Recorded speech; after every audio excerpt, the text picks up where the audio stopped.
grandes pandemias de la humanidad siempre han transformado la historia. Hicieron caer al Imperio Romano.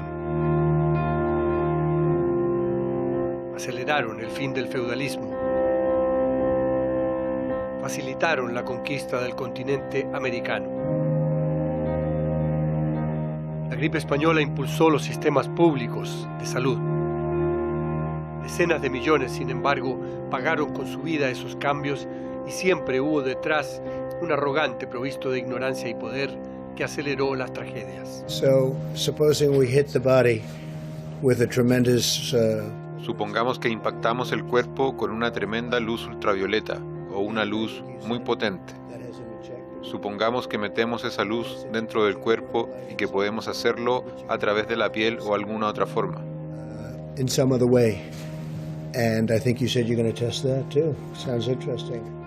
Es interesante. Y veo que el desinfectante lo noquea en un minuto.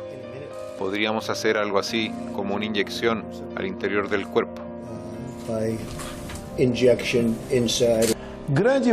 Gran parte de los medios de comunicación se han puesto en contramano, han esparcido la sensación de pavor.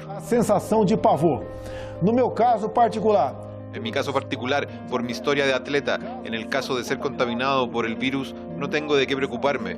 No sentiría nada, o sería cuando mucho atacado por una gripecita o un resfriadito. Estamos enfrentando una guerra, y en esta guerra haré todo lo posible, y hasta lo imposible, para cuidar a mis hermanos. Hemos escuchado de los expertos que si Ecuador no corta de raíz el problema, puede llegar a tener más de 800.000 personas contagiadas. No lo vamos a permitir. Y bueno, ya todos sabemos lo que pasó en Estados Unidos, Brasil y Ecuador, donde el virus se expande sin control.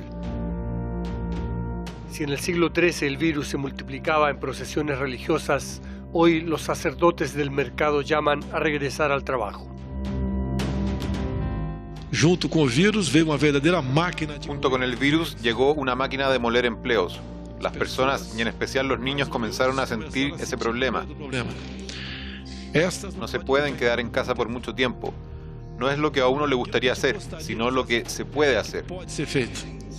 Nós não poderíamos prejudicar. Los más necesitados no pueden quedarse mucho tiempo en casa sin procurar sus alimentos. Por muito tempo, sem buscar seu alimento. Nuestros expertos dicen que la curva se ha aplanado y que el tope de casos ya lo dejamos atrás. Con base en los datos, nuestros expertos coinciden en que comenzamos nuestro próximo frente en esta guerra y que lo hemos denominado la apertura de Estados Unidos. No existe ninguna contradicción entre proteger la salud y la vida de las personas y proteger sus empleos, sus ingresos y su calidad de vida. Tendremos que compatibilizar la protección de nuestra salud con el trabajo y las otras necesidades de nuestras vidas. Cuando la curva de contagio aún no alcanzaba el tope, el gobierno chileno anunció la reducción de cuarentenas y la pronta reapertura de centros comerciales, restaurantes, cines, bares y otros lugares de contagio. Y además el regreso de los funcionarios públicos a sus oficinas y de los estudiantes a sus escuelas.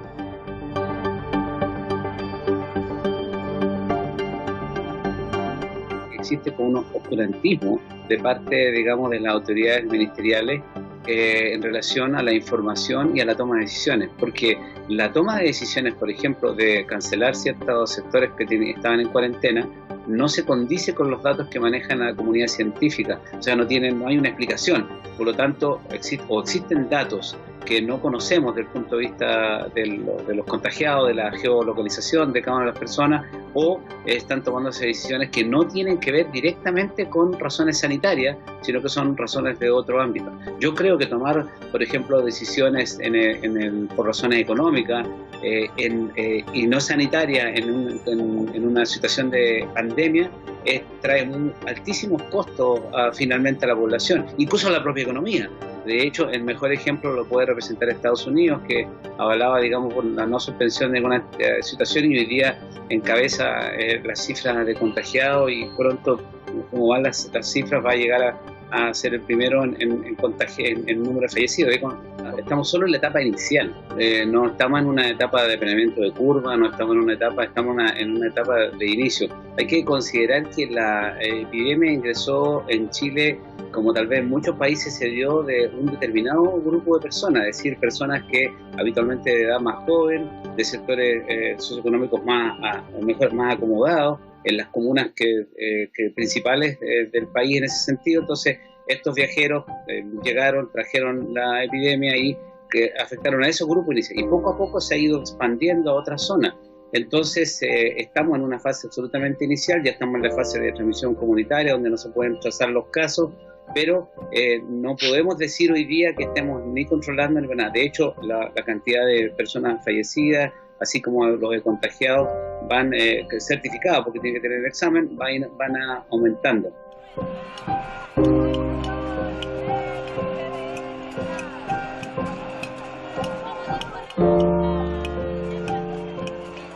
En octubre de 2019 el pueblo chileno despertó, se rebeló, se volcó a las calles. Desnudó ante el mundo los pies de barro del milagro neoliberal, la desigualdad, la depredación del agua, la tierra, del bosque, del mar, la estrangulación financiera, la privatización de todo. La indefensión social.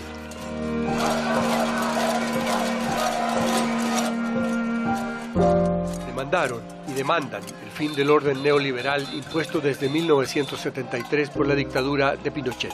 Y una demanda que es de desconstituyente, más que constituyente, ¿no? Es de desconstitución del orden vigente.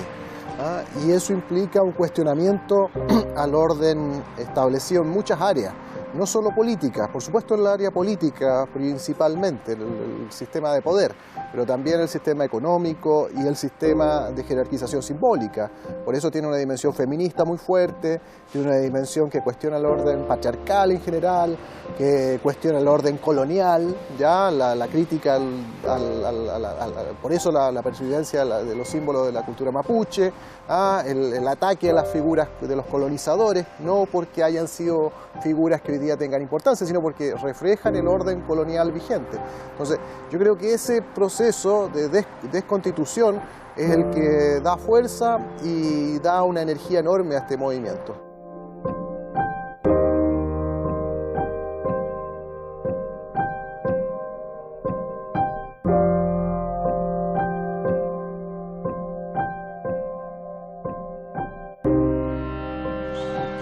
La guerra declarada por Piñera ha costado desde octubre cerca de 450 mutilados oculares, más de 40 muertos, violaciones, torturas, abusos generalizados de derechos humanos, decenas de miles de detenidos, todo certificado por 4 informes internacionales. La pantalla de democracia se hizo pedazos.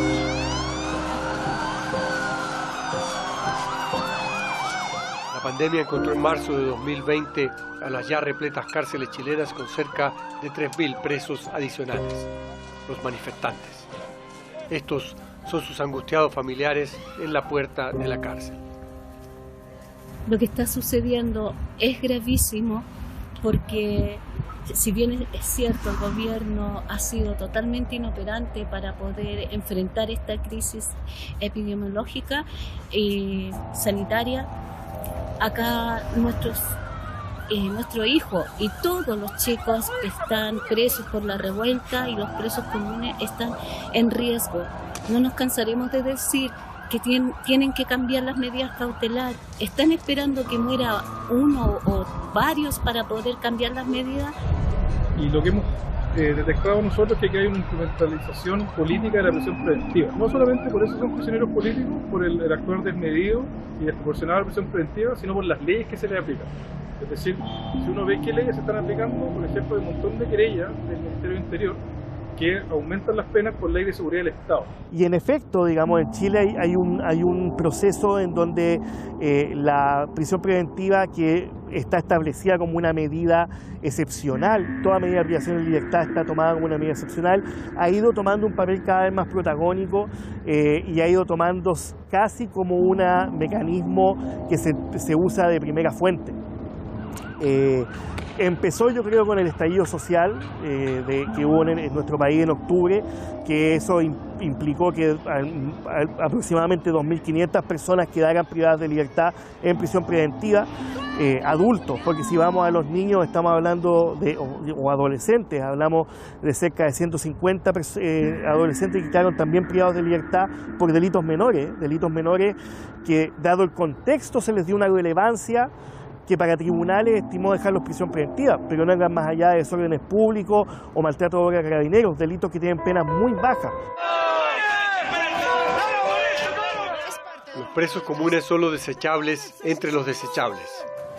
¡Súbase por los techos! César dirige desde hace 10 años una agrupación nacida de un incendio carcelario que dejó 81 internos muertos. De lo que es el sistema carcelario, creo que es un sistema paupérrimo, es una situación de... El espejo de la sociedad son el vertedero de los mundos, de los países. Y la cárcel en Chile es el vertedero de la situación actual, el vertedero de los estallidos sociales, el vertedero de todo lo que podamos decir de lo que es infrahumano. Y en Chile es una vergüenza. O sea, y es una vergüenza, lo digo porque no lo administran máquinas, lo administran seres humanos igual que yo. ¿Por qué la gente en el gran universo quiere que los presos se mueran? Porque es el robo de poca monta, el robo que te afecta a la psicología directamente, a pesar que sabemos que todos nos roban, desde el gobierno, las instituciones, pero el robo de poca monta, el que te pega la puñalada, el que te mata a un hijo por robarle un celular, el que te mata a alguien por robarle un auto, que es el delito que más te afecta al alma, al corazón, al diario vivir. Como nos decía un día una señora en nuestras páginas, 81 razones, yo no quiero beneficios para ustedes, ojalá se mueran todos ustedes quemados y sus familias. Yo creo que esta crisis sanitaria que hoy se está viviendo en Chile y en el mundo, digamos, es una crisis sanitaria que golpea específicamente y de sobremanera a las personas privadas de libertad. Las cárceles de por sí son bombas de tiempo en estas circunstancias. Son bombas de tiempo desde el punto de vista sanitario en cuanto a una amplia masificación del virus dentro de las unidades penales por las características propias de privación de libertad, de hacinamiento, de falta de condiciones de salubridad al interior de las unidades penales. Pero también son bombas de tiempo porque esta situación de falta de información, de cierta forma de caos social, va generando mucha tensión al interior de la población penal. Y esa población penal termina evidentemente explotando, generando motines, generando hechos de violencia con el funcionario penitenciario, entre ellos también. La situación en las cárceles del país es, por supuesto, muy alarmante, porque nos enfrentamos a un hacinamiento al interior de las cárceles enorme. Es decir, hay mucha gente concentrada en pequeños espacios con condiciones sanitarias deplorables en general. De hecho, nosotros visitamos el día jueves 2 de abril la cárcel de Puente Alto, pudimos constatar que es un centro que está diseñado para albergar 500 personas y tiene 1.232 personas. Es decir, tiene más del doble de la población que podría tener, 226% de ocupación. Y esto lleva a que, por ejemplo, en uno de los pabellones que nosotros tuvimos, es un espacio, para que se hagan una idea, de unos 70-80 metros cuadrados, dentro de los cuales habían 85 personas, pero además de las 85 personas, por supuesto, estaban los camarotes, que ocupan gran parte del espacio, por lo tanto el espacio libre entre las personas es muy pequeño, y por lo tanto no pueden guardar distancia social.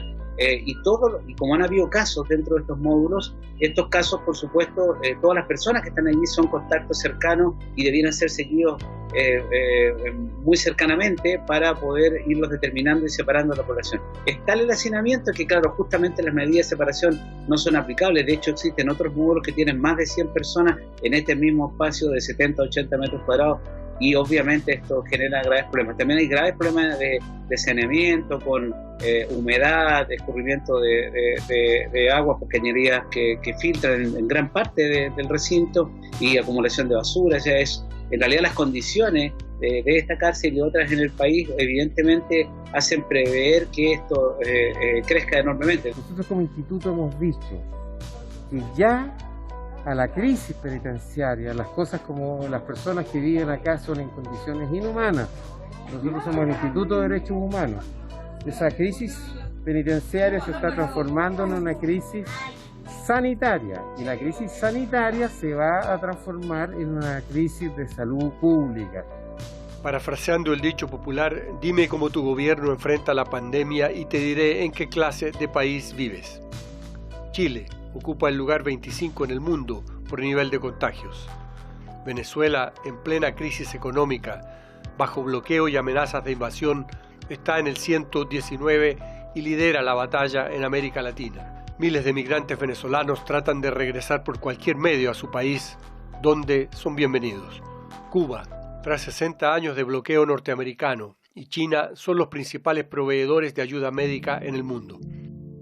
Vietnam socialista, con 100 millones de habitantes, a fines de abril no registraba un solo deceso.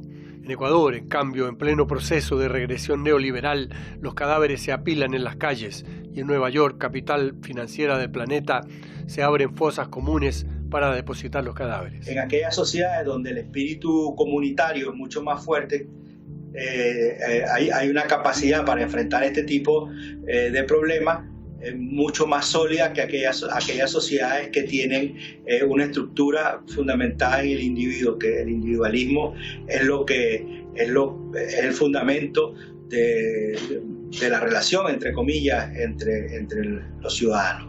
En una mirada mucho más reciente, digamos de los últimos 30, 40 años, cuando se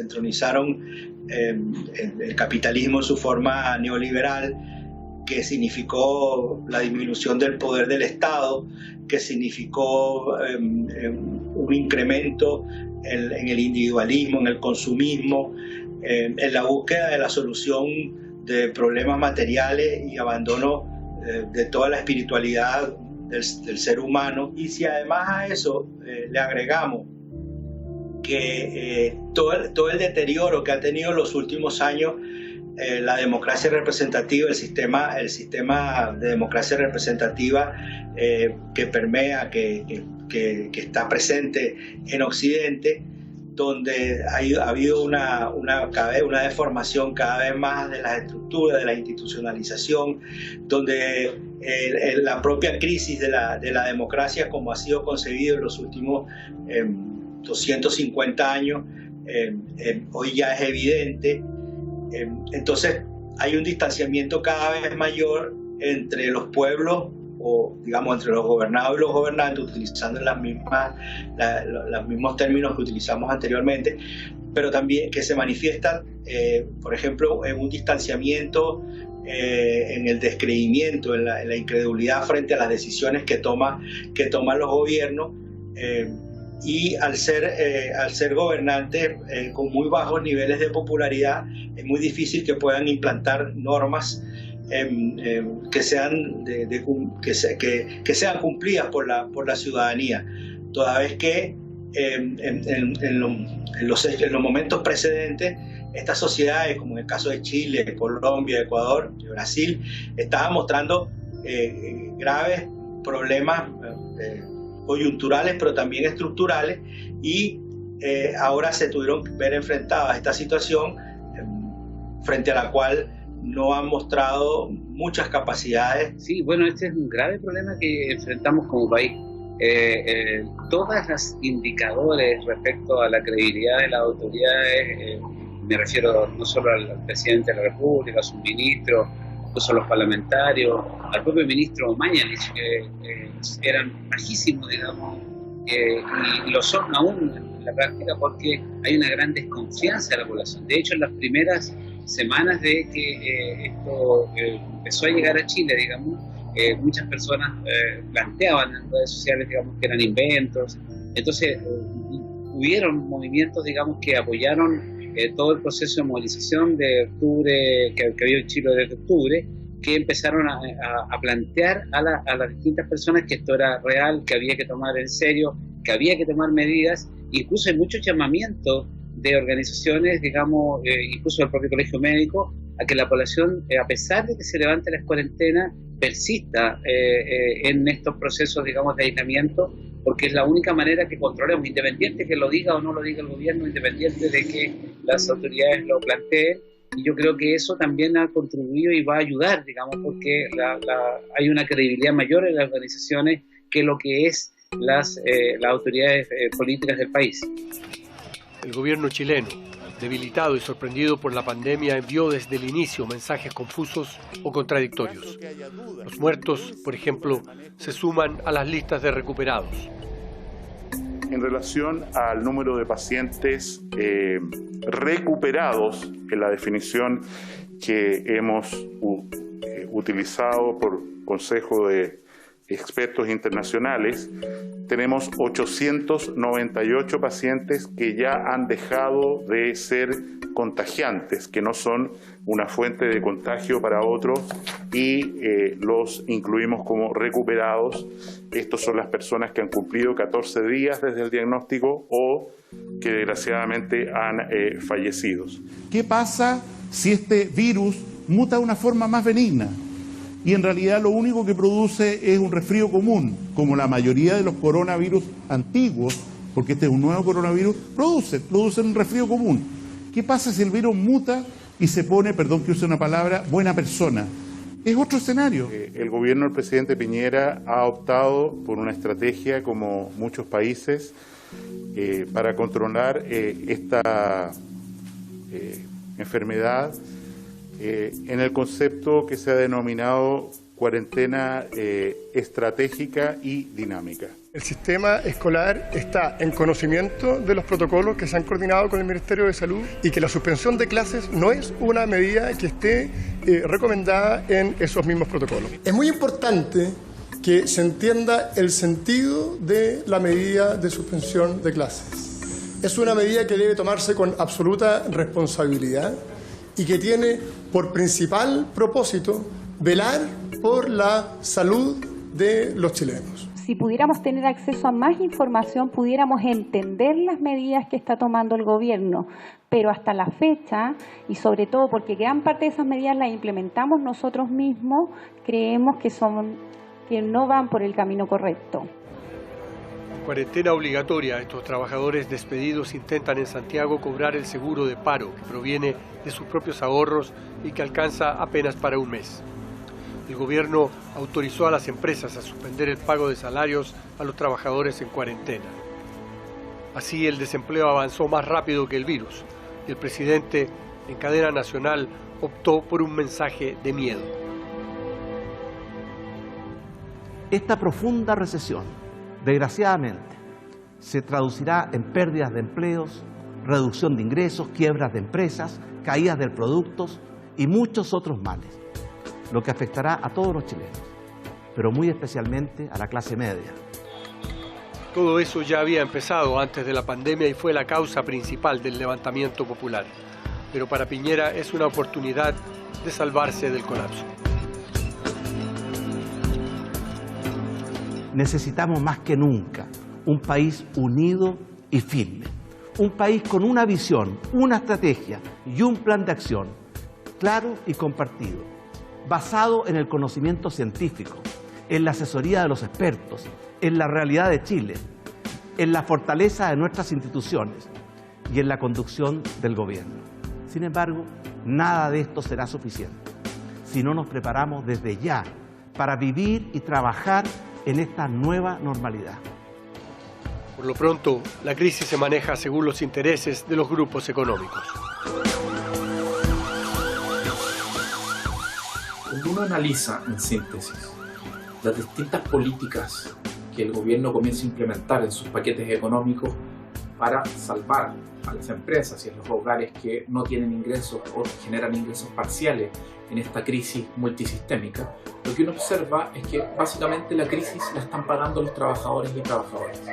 El gran capital no solo no está perdiendo en esta crisis, sino que incluso está siendo subsidiado por parte del Estado, a través de políticas de garantías para los bancos, a través de posibilidades para suspender contratos de trabajo, donde empresas grandes, multinacionales, como Starbucks, H&M, empresas constructoras grandes se están acogiendo a esta suspensión laboral, que les permite a estas empresas no pagar salario por los meses que dure esta crisis, solo pagar las cotizaciones previsionales de los trabajadores, y son los propios trabajadores y trabajadoras quienes se autoayudan a través de su seguro de cesantía para pagarse una parte de su salario que recibían regularmente. La recesión mundial afecta especialmente al sistema de pensiones basado en el ahorro forzoso individual y la especulación financiera. Hasta ahora los fondos de pensión han perdido cerca de 22% de su valor, equivalentes a 58.000 millones de dólares. ¿Es el momento? Sí, este es el momento para que las AFP caigan. No es mañana, porque si esperamos hasta el próximo gobierno, lo más probable es que lleguemos con prácticamente cero recursos. Aquí lo que se requiere, francamente, es pasar rápidamente a un sistema de seguridad social como lo hemos planteado, y estamos iniciando esta campaña de solicitar la derogación del decreto ley 3500. Creemos que la inmensa mayoría va a estar de acuerdo, y pasar rápidamente a un sistema de seguridad social. Es una crisis donde se socializan las pérdidas, pero las ganancias que acostumbrados los gran capital a tener, las siguen manteniendo. Parcialmente van a tener menos ventas, pero están siendo altamente ayudados, subsidiados por el Estado. Es la primera prioridad para el Estado, asegurar que la tasa de ganancia se mantenga. Y esto, de alguna manera, eufemísticamente, se dice como que hay que asegurar de que la economía no pare. Pero en estricto rigor, lo que se está asegurando es que la tasa de ganancia, que en Chile son exorbitantes, para el gran capital se mantengan y el modelo no se toque. Así se ven en pleno crecimiento del contagio los mercados y las calles de los municipios populares. Los trabajadores están obligados a ir a trabajar. Y así son las casas donde viven. No es lo mismo pasar una cuarentena por estos lados que en medio de árboles y jardines. Un contagio aquí se transmite inmediatamente a toda la familia. Bien lo sabe Daniela, que vive con su familia en Peñalolén, un sector popular del oriente de Santiago. Ella es activista por el derecho a la vivienda, su esposo está desempleado. Vivir en un hacinamiento se hace más difícil una cuarentena, no hay mucho espacio que podamos tomar uno con el otro, los niños encerrados, nosotros también para proteger puntualmente en el hogar. Pues acá actualmente son 5 niños y 10 adultos, y dentro de esos 10 adultos, 3 adultos mayores, entonces es más difícil hacer una cuarentena, ya que algunos también salen a trabajar de forma casi obligatoria, porque si no quedan sin trabajo, y eso también es un foco de contagio puntualmente en el hogar, que vivimos todos juntos. A ver, acá son, no sé, unos 15 metros cuadrados, no sé cuánto será este espacio, el dormitorio, y este es cocina, living, comedor, de todo, y hay un solo baño y que lo compartimos entre todas las familias de la casa. ¿Cómo maneja el encierro de los niños en este espacio tan reducido? Es súper complejo, bueno, con las tareas. Hacemos horario, hacen tareas de las que manda el ministerio, hemos ido a buscar los libros al colegio, porque tampoco acceso a internet es bueno en el sector, sobre todo porque dicen ya, uno puede tener internet, pero es muy malo, no se puede hacer una tarea porque se cae, juegan, pintan, y lo bueno es que mis hijos en sí son súper tranquilos, porque hay niños que son más activos, tienen que andar corriendo, y en estos espacios es súper complejo. La vivienda es uno de los muchos puntos de quiebre del sistema neoliberal y que generaron la revuelta popular de octubre. Lamentablemente, como pobres, no morimos por ser pobres, por no tener un espacio para pasar una cuarentena. Somos gente sin casa, o sea, el gobierno pide que la gente se quede en casa. ¿Y qué hacemos los que no tenemos casa? La gente que vive, no sé, arrendando, que ya les van a quitar el arrendo porque no tienen cómo pagarlo. Nosotros no podemos dejar esta lucha porque nos dicen que nos tenemos que quedar en la casa. Nosotros seguimos autogestionando, organizándonos. Puntualmente en Peñalolén hay 18.000 familias en situación de hacinamiento, es un número. Si tú eso lo multiplicas por la cantidad de gente que se puede contagiar en este proceso en Peñalolén, es algo catastrófico. Yo creo en que la lucha del poblador la podemos lograr mientras le pongamos, o sea, mientras estemos juntos y tengamos la capacidad de seguir luchando. En el tema del hacinamiento, por supuesto, de los niños, muy grave, y se ve más grabado aún por el problema que esta crisis no solamente se vive distinto según el sector social, el lugar en que te habitas, qué condiciones tienes, sino también si eres hombre o mujer. O sea, todas las, digamos, estudios, encuestas que estamos haciendo y estamos conversando en distintos lugares, es que se agudiza la violencia intrafamiliar, hay más aislamiento de las mujeres, no pueden pedir apoyo. Yo vivo en mi casa, viven 3 familias, vivo de allegada en la casa de mi suegro, y con mi pareja siempre tuvimos problemas de violencia, de garabato, insultos, todo eso. En un momento que ya no aguanté más y le dije que ya no lo iba a aguantarle esto. Entonces, ¿pero qué me pasa? Yo no tengo dónde irme, no tengo dónde irme con mis hijas. Entonces, ¿qué es lo que me queda? Seguir viviendo ahí, seguir aguantando, tratando de llevar la fiesta en paz, como uno le dice. Es insultar, es golpear, asustar a los niños. Entonces, la mujer, ¿qué es lo que hace? Trata de defender de que los niños no vean eso. Ahora en un contexto social complejo, en un contexto económico complejo, en un contexto de una pandemia que requiere condiciones ambientales mínimas para que ésta se pueda enfrentar de buena manera, genera un gran peso y un gran estrés a la familia, en particular a las mujeres. Y en muchos casos también esto de que el hombre hoy día no está saliendo a trabajar, ¿no? Entonces darse vuelta a 4 o 5 personas llenas de dificultades en 40, en 50 metros cuadrados, realmente yo creo que cualquiera imaginárselo resulta muy difícil. Yo no tengo cifra exacta de cuánto a las cifras de violencia anteriores y las ahora, pero lo que he escuchado en estos días y he leído por ahí es que el teléfono que atiende temas de violencia intrafamiliar ha aumentado en un 70%. Muchas mujeres que han ido a denunciar necesitan, la policía les exige casi a ellas que les digan dónde está el hombre, que los lleve, que las lleve, o sea, que hagan todo el trámite, ellas. Y mujeres que no están en condiciones y además llenas de temor. Si el hombre no trae el dinero a la casa, la mujer llega y ve si puede vender algo, si puede hacer algo, si puede trabajar en algo.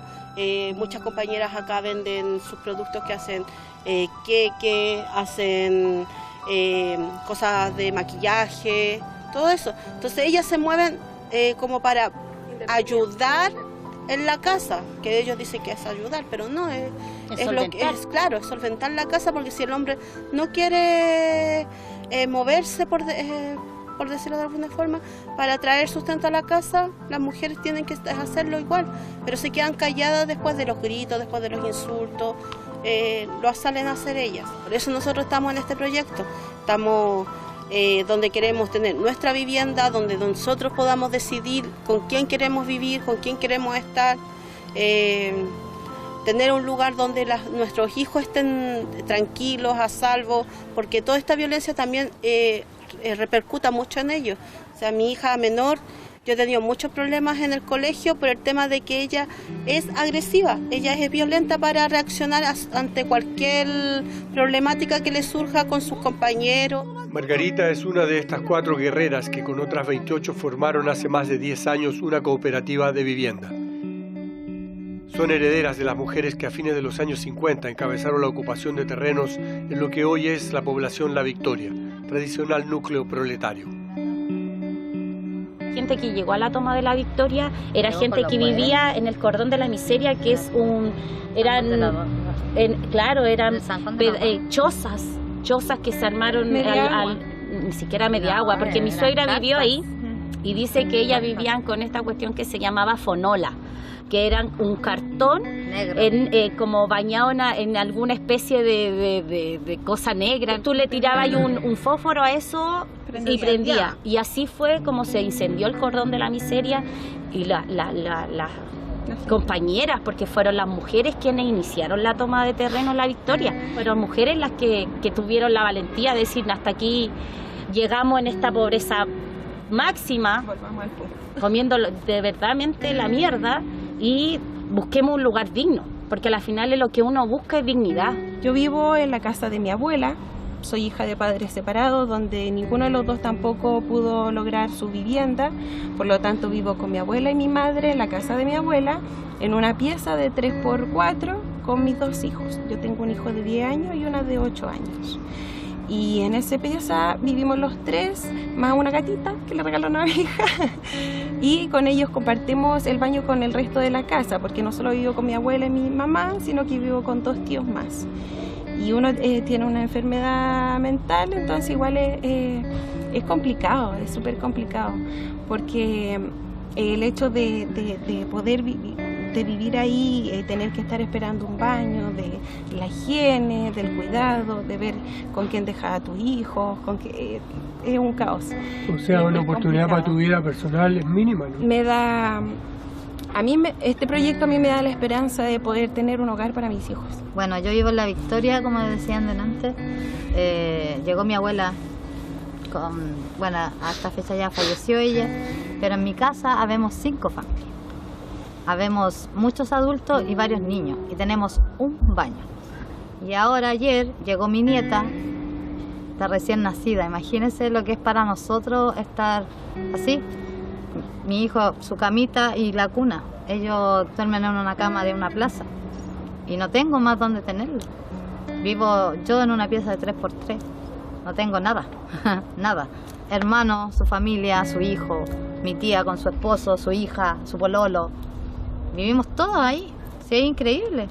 Es increíble. La mayoría de las casas de allegados son así, son casas de la familia. O sea, por ejemplo, en el caso de la Evelyn es de su abuela, donde vivo yo es la casa de mi suegro.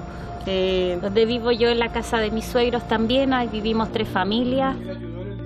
La cuarentena para las familias de Margarita, Evelyn, Carla y Cindy es imposible.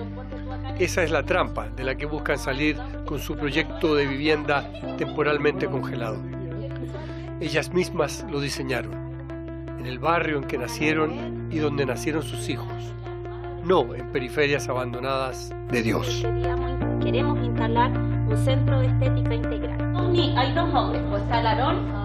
Las desigualdades urbanas y las inequidades urbanas hoy día, más que nunca frente a la pandemia, aunque aún no es explícito todavía, pero sin lugar a duda va a tener grandes consecuencias. El tema de la vivienda en Chile, si bien es cierto que desde la democracia en adelante se tomó como un eje, pero lo que se buscó fue construir soluciones habitacionales, no viviendas, para evitarlas. Una solución habitacional va desde los 25 metros cuadrados que se construyeron a fines de los 80 y durante los 90, 32 metros cuadrados, 40 metros cuadrados, y hoy día lo que más construyen las empresas son 55 metros cuadrados. En los sectores populares, donde las familias son mayores, donde hay muchas, no sé, en esta misma comuna de que estamos hoy día, en la comuna de Puente Alto, que habemos más de 600.000 habitantes, parte importante, por lo menos 300 a 400.000 familias, habitan en las zonas más marginales de la comuna, donde las viviendas en departamentos de 40 metros, bueno, hasta todos los volcanes, están todas las San Guillermo, las San Jerónimo, que son espacios imposibles de que si alguien llega a contraer el virus pueda tener una mínima posibilidad de hacer cuarentena en un dormitorio dentro de la casa. Si hay 2 dormitorios, los dormitorios son compartidos por muchos. La precariedad de la vida se va a acentuar, se está acentuando. Entonces, si no hay medidas realmente estructurales, profundas, prontas, urgentes, creo que es una situación que va a explotar. La situación de los migrantes, por ejemplo, de los indocumentados, de la mayoría de las mujeres en los sectores de bajos ingresos que trabajan en los empleos informales, en el trabajo doméstico, por ejemplo. El modelo liberal expresa en todo, digamos, y en el caso del suelo, por supuesto que también se expresa. Entonces, las inmobiliarias usan eso y estamos en esa permanente, te fijas, tensión. El caso, por ejemplo, el último caso, o uno de los casos que podríamos nombrar, es el caso de los guetos verticales, que no había regulación, pero hay cosas aberrantes. O sea, de pronto una comuna que no tiene servicios, que no tiene ingresos para dar respuesta a las necesidades, llegan millones de personas a habitar ahí.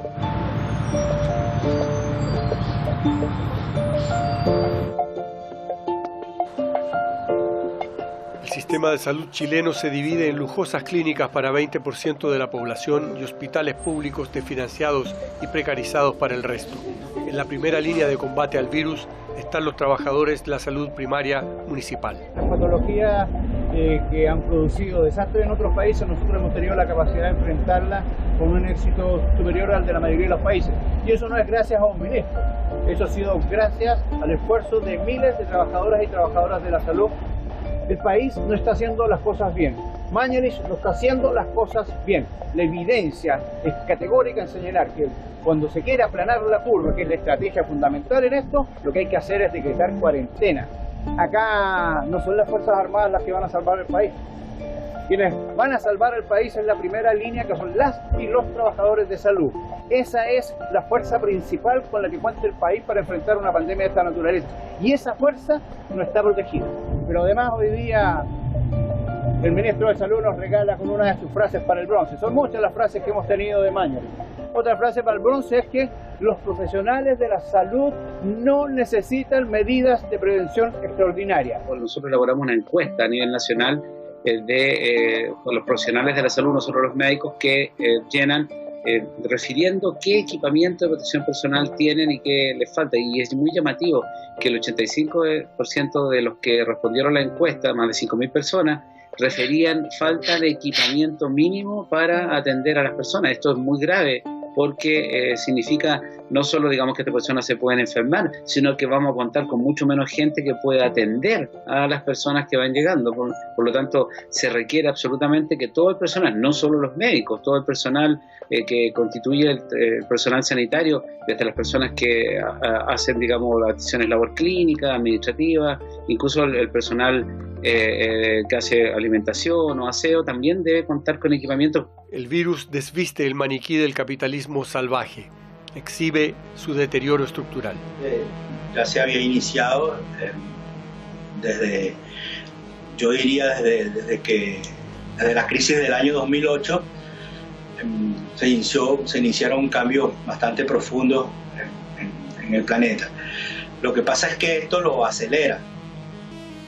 Es una cosa. Ahora, que esto vaya a significar en el corto plazo un cambio profundo, yo lo veo difícil porque tenemos un factor que es fundamental, que es el de los medios de comunicación. Los medios de comunicación están haciendo grandes esfuerzos por tergiversar lo que está ocurriendo, no están informando de lo que está ocurriendo y son los grandes propagandistas de la necesidad de poner el énfasis en lo económico por encima de la salud de las personas. Están haciendo un esfuerzo muy fuerte para que sectores muy importantes de la población mundial lleguen a creer eso y de esa manera esto no signifique movilización, no signifique crítica. Esos planteamientos de orden fascista en el sentido de salvaguardar la economía por encima del ser humano están presentes precisamente los gobiernos de más, o sea, los gobiernos de ultraderecha, el gobierno de Estados Unidos, el de Brasil, el de Chile, el de Colombia. El ser humano, una sola especie, dos clases sociales contrapuestas. Ya estamos aburridos del abuso, o sea, son 40 años de abuso, donde todo es para ellos, todo es para el empresariado. Hay una desconfianza absoluta a la autoridad gubernamental y, por supuesto, al ministro de Salud, que es una persona que representa todo el autoritarismo y toda una lógica empresarial que caracteriza al gobierno de Chile. Y esta pandemia le vino como anillo al dedo al gobierno, entonces ahora están aprovechando que estamos en esta pandemia para decretar toque de queda, que no es una medida sanitaria, es una medida política de carácter represivo para controlar a la población y proteger los intereses de las grandes empresas. Nosotros estamos en la lucha, en la calle, y nosotros vamos por la nueva constitución y una asamblea constituyente. Yo creo que es lo mejor para este país, nefasto, neoliberalista que hay actualmente.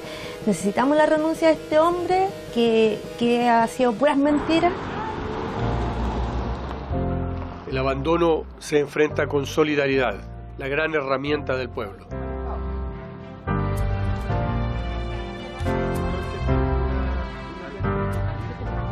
Como este domingo de otoño en la comuna popular de La Granja, al sur de Santiago. Con recursos de la propia comunidad fumigan el barrio, informan, supervisan pacientes, reparten mascarillas apropiadas para el virus y manufacturadas por colectivos de científicas y costureras. Todo lo que no hace el Estado. Este tipo de actividad quiere decir y responde a que el pueblo apoya directamente al pueblo, que no hay otra forma, digamos, de responder a todo lo que está pasando desde el 18 de octubre, que se mezcla un poco ahora con la pandemia del COVID-19. A raíz de esto mismo es que se empiezan a formar y agrupar distintas organizaciones desde la comunidad, y nosotros que por otro lado veníamos haciendo esta resistencia a las personas, a los manifestantes que habían sido maltratados por el Estado de Chile. Y es una forma que tenemos de autocuidarnos, es la forma en que el pueblo tiene de cuidarse, ya que el Estado no es capaz de, digamos, responder a las necesidades de salud que está presentando nuestro país.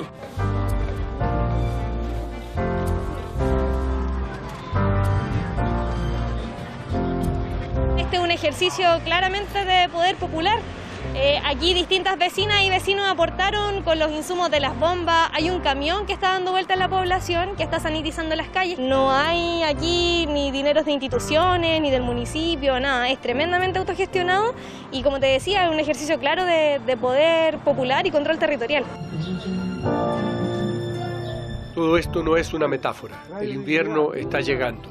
El virus es peligroso, pero la desigualdad y la pobreza también lo son. ¿Qué hacemos los pobres? ¿Qué hacemos? Estamos hacinados.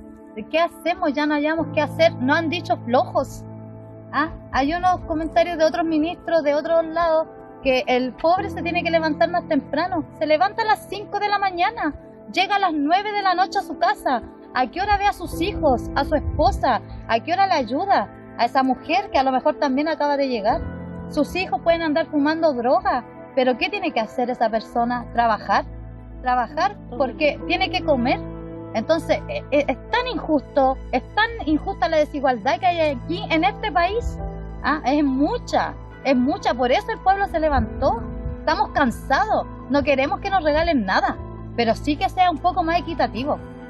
Que no lo suban la micro, que no lo suban el pan, el gas, el agua. Si los sueldos no dan, son 400.000 pesos que reciben el líquido 300 porque todo lo que descuentan. Y si tú te enfermas te morís, porque ¿cuánto te sale en un hospital? Te llaman después de 5 años. Yo esperé 5 años para que me operaran una pechuga, 5 años. Y si me hubiese dado cáncer, por ser pobre, porque no me da para ir a pagar una clínica, no me da.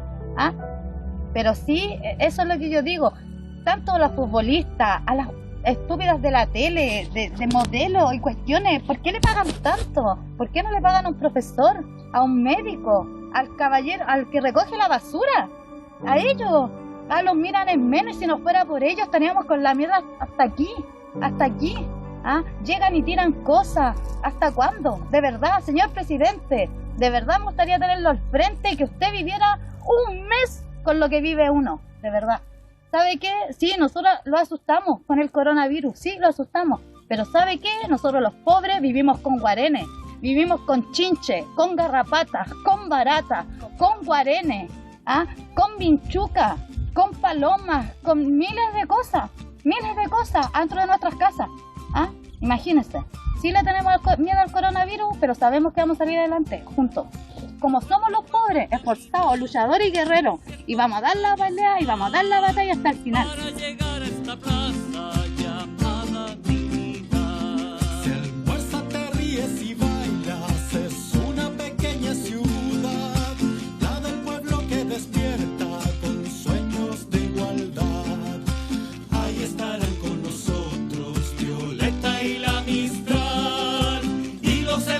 Caídos.